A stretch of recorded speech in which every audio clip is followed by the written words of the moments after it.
Un maire d'une petite ville située à l'extérieur de San Diego, comme de nombreux maires des États-Unis, a reçu une lettre du consulat de Los Angeles lui disant de ne pas soutenir le Falun Gong, de ne pas s'exprimer contre la persécution.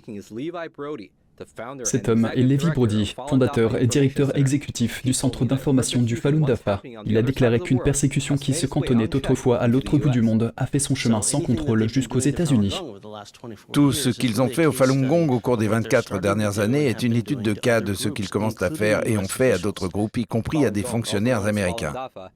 Le Falun Gong, également connu sous le nom de Falun Dafa, est une pratique spirituelle qui consiste en 5 exercices doux et lents. Les pratiquants suivent les enseignements fondamentaux de vérité, bonté et patience.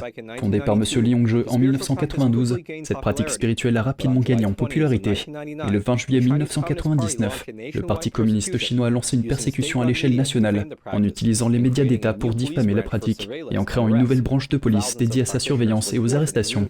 Des milliers de pratiquants ont été torturés et même tués en raison de leur foi inébranlable. La persécution se poursuit et la Chine tente de l'exporter.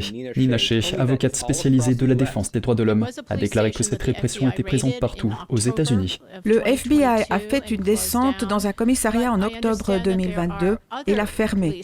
Mais je crois savoir qu'il y a d'autres commissariats et centres auxiliaires dans tout le pays. Peut-être 8, peut-être plus, peut-être moins.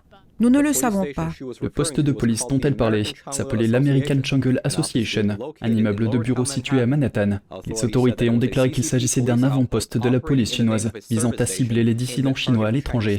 Celui-ci opérait en tant que centre de service. Le groupe de discussion exhorte Washington à prendre des mesures législatives contre l'empiètement du PCC sur le territoire américain. Sam Wang, NTD Actualité, Washington.